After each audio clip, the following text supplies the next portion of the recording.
Hey everyone and welcome to Scrapping It Out, a quick Flesh and Blood gameplay video series.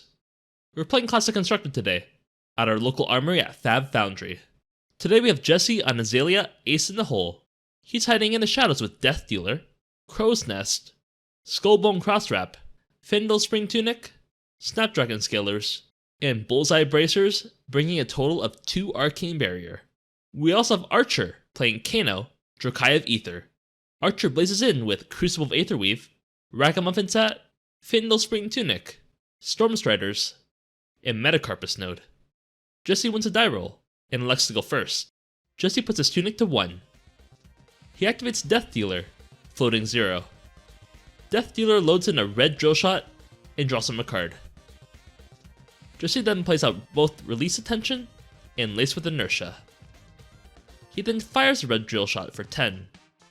Archer thinks for a while, then decides to block with 3 cards and his tunic for 10 total. This destroys the tunic at the end of the combat chain. Jesse then arsenals and passes the turn. Archer starts by activating Kano, floating 0. He banishes a blue Voltic Bolt off the top of his deck. Archer then plays Tome of Aetherwind from his hand, choosing to draw 2. He then activates Crucible of Aetherweave, floating 0. He then fires out the blue Voltic Bolt for 4 arcane damage, floating 1. Jesse decides not to prevent the damage. It takes 4 down to 36. Archer then arsenals and passes the turn. Jesse puts his tunic to 2. He activates Skullbone Crosswrap, flipping up Enlightened Strike in his arsenal. He opts the card to the bottom of his deck. He then plays Red Read the Glide Path, opting the card to the top. He then plays out Deadeye, floating 1. After that, he activates Azalea, swapping in Red Drill Shot, giving it Dominate, and using Crow's Nest to give it an aim counter, floating 0. Jesse then attacks with Drill Shot for 10, with Dominate, threatening Drill Shot on hit and a Deadeye on hit. Before moving to blocks, Archer activates Kano. He banishes a Tome of Aetherwind, floating 0. Archer plays out the Tome, choosing to draw 2.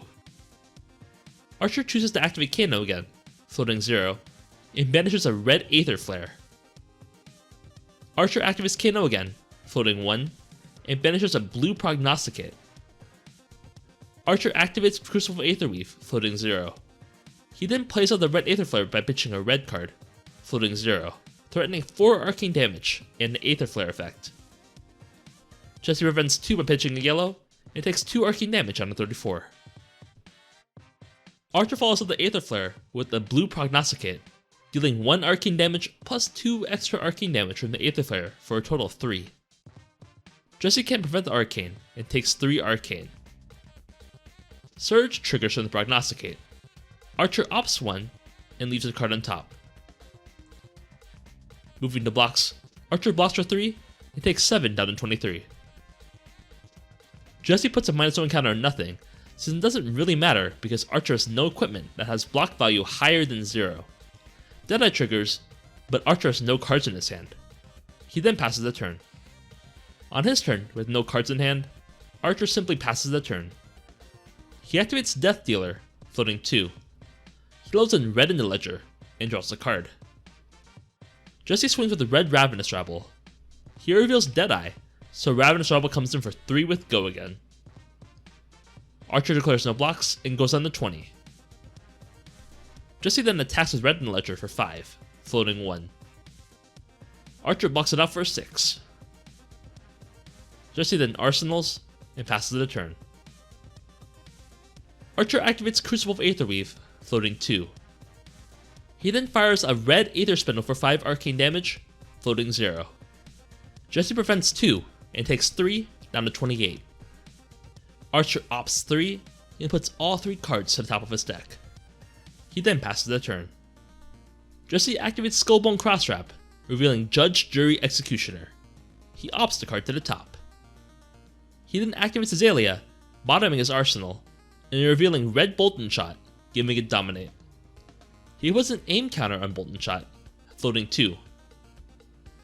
Jesse plays out a Deadeye, floating 1, giving all abilities to the Bolton Shot. He fires a Bolton Shot for 7, with Go again, Dominate, and a Deadeye on hit.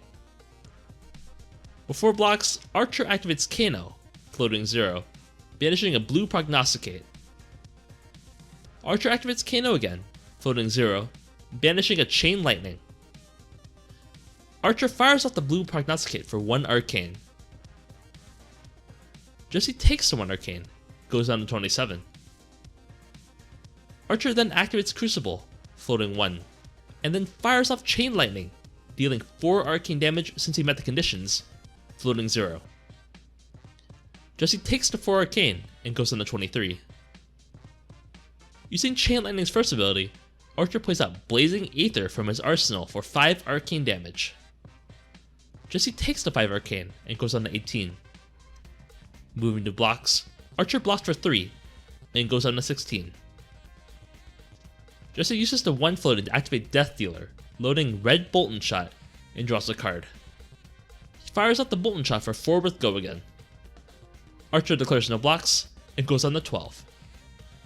Jesse then arsenals and passes the turn. With nothing to do, Archer passes the turn. Jesse activates Skullbone Crosswrap, revealing Yellow Bolton Shot in his arsenal. He keeps the card on top. He activates Azalea, bottoming his arsenal, revealing and putting Seek and Destroy into his arsenal. He then plays out Seek and Destroy, then plays Premeditate. Jesse then activates Death Dealer, floating 1. He puts in Red in the Ledger into his arsenal, and draws a card.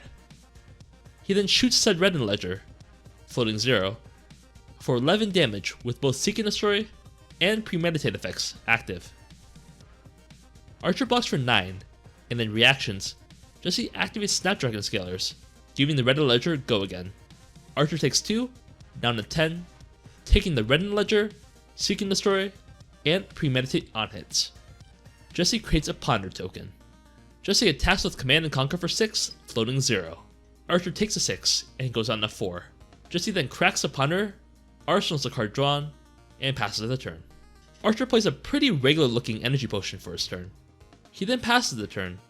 Seek and Destroy triggers, but it does nothing since he has no cards in hand or arsenal. Jesse activates Skullbone Crosswrap, revealing Rain Razors. He opts the card to the top. Jesse activates Azalea, flipping in a Lace with Bloodrot. He plays out the Lace with Bloodrot, followed by another Lace with Bloodrot, and a Seek and Destroy. He activates Death Dealer, floating 2. With his back against the wall, Archer sees an opportunity to go all in. Archer starts by activating Crucible of Aetherweave, floating 2. He then activates Storm Striders, floating 1. He then plays out Aether Wildfire from his hand at instant speed thanks to the Storm Striders, floating 2. This triggers Metacarpus node. In response to the Metacarpus node, Archer activates Ragamuffin's Hat.